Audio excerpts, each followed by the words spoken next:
तो hello everyone, नमस्कार सभी लोगों को। आज की इस वीडियो में हम बात करेंगे parenting tips for children future. ऐसे कौन से संस्कार हैं देने चाहिए, ऐसे कौन से संस्कार हैं जो हमें बच्चों को देने चाहिए। तो ऐसे आज हम 7 संस्कार की बात करेंगे इस वीडियो में। ये कौन से ऐसे 7 इम्पॉर्टेंट संस्कार हैं जो बच्चों को ज़रूर सिखाने चाहिए। तो एज अ पेरेंट्स आपके मन में हमेशा कुछ ना कुछ अ, विचार आपके मन में आते ही होंगे। जैसे बच्चों का भविष्य कैसा होगा, उनका आने वाला कल कैसा होगा। तो उनका आने वाला कल, उनका भविष्य ये डिपेंड करता है कि आपने अपने बच्चों को कैसे संस्कार दिए हैं। क्योंकि उनके संस्कार ही उनके भविष्य को डिसाइड करेंगे। जिन बच्चों के पेरेंट्स ने अच्छे संस्कार दिए हैं, अच्छे वैल्यूज़ दिए हैं, तो उनका भविष्य ऑटोमेटिक बहुत ब्राइट होगा। और उनका बात करें जिन बच्चों को अच्छे संस्कार नहीं मिले, उनका जो उनके ऊपर और उनके भविष्य के ऊपर एक बहुत उन बच्चों के ऊपर एक बहुत बड़ा क्वेश्चन मार्क हो सकता है। तो एज अ पेरेंट्स आपका बच्चा वो किसी भी एज ग्रुप में हो सकता है, लाइक 1 से लेके 20 साल की उम्र में किसी भी एज ग्रुप में हो सकता है। ये 7 संस्कार बहुत ही ज़्यादा महत्वपूर्ण इंपॉर्टेंट है, जो कि आपको अपने बच्चों को सिखाने चाहिए, उनके अंदर डालने चाहिए। तो हम बात करते हैं पहले संस्कार की, जो कि है आपका जी फॉर गिविंग। आपको भी पता है ये जो दुनिया है लेने देने पर कायम है। जो देना जानता हो, जो शेयर करना जानता हो, उसको दुनिया बहुत अच्छे से याद रखती है। अगर हम बात करें, एग्जांपल लेते हैं, एक बिजनेसमैन है जिसको सिर्फ लेना आता हो, देना नहीं आता हो। ही डोंट नो शेयरिंग। और एक बिजनेसमैन की बात करें जो शेयर करना जानता हो, जो लोगों की केयर करना जानता हो, तो आप बताइए दुनिया किसको याद रखेगी? जो शेयर करना जानता हो। तो शेयरिंग एक बहुत ही इम्पॉर्टेंट पार्ट है, जो कि आपको अपने बच्चों को सिखाना चाहिए। एक एग्जांपल और लेते हैं, जब हम छोटे थे, हमारे घर पे कोई भी चीज़ आती थी, तो जैसे चॉकलेट आती थी सपोज़, तो उसमें हमारे पेरेंट्स क्या बोलते थे कि आप सबको पूछ कर तब खाएं। ठीक है, ये हमारे पेरेंट्स ने हमें सिखाया है। तो हम जब सबसे पूछते थे, चाचाओ बहन भाई, और सब मना कर देते थे, और फिर हम वो चॉकलेट खाते थे, कितनी खुशी होती थी कि हमने सबसे पूछा और किसी ने लिया भी नहीं, और ऐसा भी नहीं लगता कि हमने पूछा नहीं। ठीक है, तो वो खुशी अलग ही होती थी। तो इसीलिए शेयर करना बहुत ही ज़रूरी है, जो कि बच्चों को सिखाना चाहिए। फिर वो कुछ भी हो सकता है, खाना देना हो सकता है, कैट को दूध देना हो सकता है, गाय को रोटी डालना हो सकता है, या गरीब बच्चों को फूड देना हो सकता है। कुछ भी हो सकता है। लेकिन ये जो चीज़ है, आपको गिविंग यानी कि शेयर करना ज़रूर सिखाना चाहिए, उनके अंदर ये हैबिट को डेवलप ज़रूर करना चाहिए। तो ये हमारा फर्स्ट पॉइंट था। अभी हम बात करते हैं सेकंड पॉइंट का। सेकंड पॉइंट की हम बात करेंगे, that is R for reading. Reading अगर हम अपने बच्चों को अच्छे संस्कार और अच्छा भविष्य देना चाहते हैं, तो रीडिंग की हैबिट को डेवलप और उसकी वैल्यू को डेवलप करना बहुत ही ज़रूरी है। आज हम देख रहे हैं घर घर में टीवी, आईफोन, आईपैड की जो स्क्रीन है दिनों दिन बढ़ती जा रही है, पर रीडिंग की जो हैबिट है वो कम होती जा रही है, छोटी होती जा रही है। तो इस चीज़ को हमें बदलना होगा। हमें रीडिंग की हैबिट को आपको अपने बच्चों के अंदर डेवलप करना होगा। चाचा चौधरी और चंपक पक, ये जो बुक्स हैं, जब हम कहीं भी जा रहे हैं, ट्रैवल कर रहे हैं या कुछ भी काम कर रहे हैं, हमें ये स्टोरीज पढ़ने में कितना मज़ा आता था। शायद ही वो आज के बच्चे समझे, क्योंकि आज फ़ोन आ गया है, तो ज़्यादातर बच्चे फ़ोन में ही रहते हैं, लाइक फ़ोन ही यूज़ करते हैं। तो ये चीज़ बहुत गलत है। हमें रीडिंग की हैबिट को अपने बच्चों के अंदर डेवलप करना होगा। रीडिंग की हैबिट को डेवलप करने के लिए आप क्या कर सकते हैं? आप अपने टीवी रूम हो गया आपका, डाइनिंग एरिया हो गया आपका, लिविंग रूम हो गया, गेस्ट रूम हो गया, वहाँ पर छोटी छोटी आप लाइब्रेरीज को क्रिएट कर सकते हैं। जिससे कि क्या होगा कि जब भी आप फ्री हों, तो उन बुक्स को आप निकालें। आप पहले पेरेंट्स शुरुआत करें कि हाँ, उसको पढ़ने की, जिससे कि बच्चों में भी एक इंटरेस्ट आएगा कि हाँ, चलो पूछते हैं कि क्या कर रहे हैं पेरेंट्स, है ना। क्योंकि बच्चे मंकी होते हैं, जो आप करोगे वैसा ही बच्चे करेंगे। तो आप जब भी फ्री हो और वो बुक्स आप पढ़ रहे हो, तो आपका बच्चा आपसे पूछे कि क्या है, तो उसका भी इंटरेस्ट लेवल एक जगह, और तो वो भी आपसे इंस्पायर हो कि हाँ, इंटरेस्ट हो कि हाँ, उसे भी बुक पढ़ना है, उसे समझना है कि आप क्या पढ़ रहे हो। ठीक है, तो ये सब आता है कि आप पहले शुरुआत करेंगे।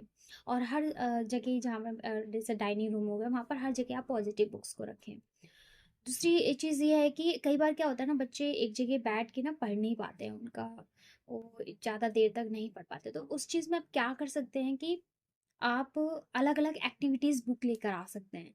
उन बुक्स को आप वहाँ पर रख सकते हैं, जिससे कि आप वो एक्टिविटीज़ बुक जो है अपने बच्चों के साथ आप शेयर करें। वो एक्टिविटीज़ बुक कुछ भी हो सकता है, जैसे ड्राइंग हो गया, आर्ट एंड क्राफ्ट हो गया, स्टोरी बुक्स हो गई। तो ये बुक्स आप जब बच्चे पढ़ेंगे तो उनका इंटरेस्ट लेवल जगेगा, जिससे कि वो एक जगह पर कहीं पर बैठ के वो कई देर तक काम कर सकते हैं। रीडिंग की हैबिट फैमिली मेंबर के साथ ही सुधारा जा सकता है। जब फैमिली मेंबर्स फ्री हों, टीवी देखने की बजाय आप बुक्स लेकर बैठें, जिससे कि आपके बच्चे भी आपसे इंस्पायर हो, उनका इंटरेस्ट लेवल भी जगे। इस तरीके से आप अपने बच्चों के अंदर रीडिंग की हैबिट को डेवलप कर सकते हैं। And now will talk about third point is optimism. Optimism का मतलब है अपने बच्चों के अंदर पॉजिटिव थिंकिंग को डेवलप करना। पॉजिटिव थिंकिंग को हम पेरेंट्स कैसे डेवलप कर सकते हैं, वो इस तरीके से डेवलप कर सकते हैं कि कभी भी आप अपने बच्चों को नेगेटिव और डरावने सजेशंस कभी ना दें। कई बार पेरेंट्स होते हैं कि भी बोलते हैं कि खाना खा ले, नहीं तो गुड़िया अम्मा आ जाएगी, वो पकड़ के ले जाएगी। कई बार होता है कि बोलते पढ़ाई कर ले, नहीं तो फेल हो जाएगा। कई बार पेरेंट्स बोलते हैं कि सो जा, नहीं तो चोर आ जाएगा। ऐसे सजेशंस देते हैं कई बार पेरेंट्स। तो ये सजेशंस डरावने नेगेटिव सजेशंस कभी ना दे, क्योंकि ये कुछ सजेशंस होते हैं जब उनके सबकॉन्शियस माइंड में चले जाते हैं, फिर ये जो इम्पैक्ट है ना, आपको धीरे धीरे आपको अपने बच्चों के अंदर पता लगेगा। वो एकदम से पता नहीं लगेगा कि आपने अभी ये वर्ड बोल दिए, और ये जो वर्ड है ना, आप उनके फ्यूचर में जाके उनको पता लगेगा, जब वो धीरे धीरे बड़े होंगे, कि उनके ऊपर क्या इम्पैक्ट पड़ता है उन वर्ड्स का। तो इसी और एक तरीके ना, वर्ड्स एक एनर्जी भी होते हैं, इसीलिए आप अच्छा बोलें अपने बच्चों के साथ, अच्छा व्यवहार करें, क्योंकि वर्ड्स एक तरीके की बहुत ही पॉजिटिव एनर्जी होते हैं। और पॉजिटिव थिंकिंग को उनके अंदर डेवलप करना चाहते हैं, तो आप पॉजिटिव इंफॉर्मेशन का ही प्रयोग करें। कई बार क्या होता है, पेरेंट्स जैसे बच्चों के साथ बाहर जा रहे होते हैं, तो एक माँ अपने बच्चे को बोलती है कि देखो, कोई जो गरीब बच्चा होता है जो रोड पर झाड़ू लगा रहा होता है, कि अगर तू नहीं पढ़ेगा तो तेरे को भी ऐसे झाड़ू लगानी पड़ेगी। तो बल्कि एक पॉजिटिव माँ जो होती है वहाँ पर, वो क्या देती है कि एग्जाम्पल कि देख बेटा, तू पढ़ेगा तो इनके लिए कुछ कर सकता है, इनके लिए फैक्ट्री ओपन कर सकता है, जिन्हें तू रोजगार दे सकता है। वो इस तरीके के सजेशंस आपको अपने बच्चों को, पॉजिटिव इन्फॉर्मेशन वाले सजेशन आप अपने बच्चों को दे सकते थे। किसी भी चीज़ को देखने के दो पहलू होते हैं, तो वो डिपेंड करता है कि आप पेरेंट्स कौन सजेशंस दे रहे हैं, नेगेटिव सजेशन या पॉजिटिव इन्फॉर्मेशन वाले सजेशंस दे रहे हैं। तो डरावने सजेशंस ना दें, पॉजिटिव इन्फॉर्मेशन का ही प्रयोग करें। सो ये point. Fourth point is workout. Workout की हैबिट को डेवलप करना एक बच्चे के अंदर बहुत ज़रूरी है। अगर हम अपने बच्चे का भविष्य अच्छा देखना चाहते हैं, उन्हें बच्चों को अच्छा भविष्य देना है, तो उनका हेल्दी रहना बहुत ज़रूरी है। उनको एक प्रैक्टिकल एक्टिविटीज़ और उनकी फिजिकल एक्टिविटीज़ होना बहुत ज़रूरी है, क्योंकि जो एक प्रैक्टिकल और फिजिकल एक्टिविटी जो सिखा सकती है, वो शायद ही एक बुक कर पाए। तो इसीलिए वर्कआउट हम होना बहुत ज़रूरी है। वो कुछ भी हो सकता है, बैडमिंटन हो सकता है, फुटबॉल होता है, कुछ भी आप एक्टिविटीज़ कर सकते हैं जो उनकी फिजिकल और प्रैक्टिकल एक्टिविटीज़ से रिलेटेड हो। और इससे ये भी होता है कि ये जो एक्टिविटीज़ है एटलीस्ट आपकी 2 घंटे की होनी चाहिए। 1 से लेके 20 साल की उम्र तक के जो बच्चे हैं, उनकी 2 घंटे की ये एक्टिविटीज़ ज़रूर आप कराएं, जिससे कि वो हेल्दी रहें। और तो जैसे कि उनका प्रैक्टिकल और फिजिकल अगर आप एक्टिविटीज़ कराते हैं, तो दे फील गुड और उनको खुद भी अच्छा लगता है। तो 2 घंटे की एक्टिविटीज़ कराना बहुत ज़रूरी है। ये वर्कआउट आप ज़रूर अपने बच्चों को, ट्राई आउट समथिंग न्यू, आप अपने बच्चों के अंदर डेली कुछ ना कुछ नया करने की हैबिट को बदलें। कुछ ना कुछ उन्हें नया ज़रूर सिखाएँ, क्योंकि ज़्यादातर लोग क्या है ना रिपीटेबल टास्क करते रहते हैं। अपने बच्चों के अंदर अगर आप कुछ भी नया सिखाते हैं, तो कुछ नया सिखाने की कैसे सोचते हैं, उसकी शुरुआत ज़रूर करें। तो वो कुछ भी हो सकता है। फॉर एग्ज़ाम्पल, अगर आप हफ्ते में एक बार अपने बच्चों के साथ कुछ नया सीखने की, नया उन्हें सिखाने की, कैसे सोचना है, इसकी शुरुआत ज़रूर करें। रोज़ साइकिलिंग हफ्ते में रोज़ साइकिलिंग करते हैं, तो हफ्ते में एक बार आप साइकिलिंग को बदल के आप कुछ भी कार्टून खेल सकते हैं। या सपोज़ आप रोज़ टीवी देख रहे हैं, तो आप कुछ स्टोरी बुक्स पढ़ सकते हैं। तो कुछ ना कुछ नया ज़रूर करें, उनको ज़रूर कि जब भी हमारा ब्रेन कुछ नया करता है या नया सीखता है, तो उसके न्यूरॉन्स को एकत्रित यानी इकट्ठा होना पड़ता है, उसको फोकस करना पड़ता है, उसको ट्रेट करना पड़ता है। फोकस ब्रेन में न्यूरोप्लास्टिसिटी होती है जो एक्टिव होती है, हमारा ब्रेन रिचार्ज होता है, इनके अंदर न्यू थिंकिंग प्रोसेस डेवलप होते हैं, इनके अंदर न्यूरॉन्स के कॉन्सेंट्रेशन डेवलप होते हैं। ना कुछ नया जरूर ट्राई करें, ट्राई आउट समथिंग न्यू। ये बहुत इंपॉर्टेंट है कि आप अपने बच्चों को कुछ ना कुछ नया जरूर सिखाएं। आई टॉक अबाउट सिक्स संस्कार इज, सिक्स है हमारा होनेस्टी। होनेस्टी होना बच्चों के अंदर बहुत जरूरी है। होनेस्टी होगी तो उसकी वैल्यू होगी, उस पर ट्रस्ट किया जा सकता है। इसको इस तरीके से समझते हैं, एक एग्जांपल से। सपोज दो स्टूडेंट हैं और दोनों ने जॉब के लिए अप्लाई किया। एक टैलेंटेड है पर ऑनेस्ट नहीं है, ट्रस्ट नहीं किया जा सकता।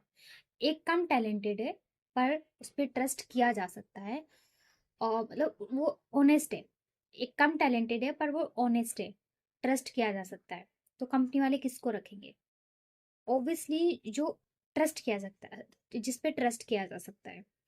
तो ट्रस्ट होना, ऑनेस्ट होना बहुत ज़रूरी है। आपको अपने बच्चों को ये ज़रूर सिखाना चाहिए। दी है, बहुत टैलेंट भी होता है, पर मेजोरिटी ऑफ अमेरिका आप देखेंगे, अब्रोड में अमेरिका में जो ज़्यादातर लोग जो हैं हमारे एज अ सीईओ के तौर पे, ज़्यादातर लोग कौन है? इंडियन लोग हैं, क्योंकि इन पे ट्रस्ट किया जाता है। दे आर ऑनेस्ट पीपल, ठीक है, और वो टैलेंटेड भी है, ठीक है। तो इसीलिए ट्रस्ट और होनेस्ट होना बहुत ज़रूरी है। और ये संस्कार आपको अपने बच्चों को जरूर देना चाहिए कि वो ऑनेस्ट रहें, ट्रस्ट वर्दी रहें। And now we'll talk about seven is spirituality. Spirituality I think मुझे फर्स्ट पे रखना चाहिए था, क्योंकि ये बहुत ज़रूरी और मेरा फेवरेट है। ये हर एक माँ बाप को अपने बच्चों को अध्यात्म की चीज़ों को जरूर बताना चाहिए, भगवत गीता के बारे में जरूर बताना चाहिए। और क्योंकि spirituality, they children will understand their worth, their value. वो खुद से प्यार कर पाएंगे, वो खुद की वैल्यू को समझ पाएंगे।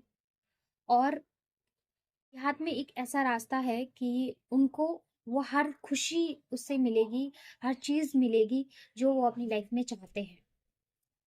इसके थ्रू उनकी जो आगे की लाइफ है वो काफी स्मूथ हो जाएगी, ठीक। स्पिरिचुअलिटी के थ्रू वो कम टाइम में बहुत कुछ अचीव कर सकते हैं। एंड इसके थ्रू उनकी जो आगे की जो लाइफ है वो काफ़ी स्मूथ रहेगी। हमें बच्चों को सिखाना चाहिए कि हमें हर उस चीज़ का धन्यवाद देना चाहिए जो हमारे पास है, हमें ज़रूर और ज़रूर बताना चाहिए। तो एंड स्पिरिचुअलिटी के थ्रू उनके जो भी काफ़ी जो क्वेश्चंस होते हैं आगे की लाइफ में, जो भी उनके क्वेश्चंस रहेंगे, स्पिरिचुअलिटी से जोड़ना अपने बच्चों को बहुत ज़रूरी है, उनको भगवत गीता के बारे में बताना बहुत ज़रूरी है।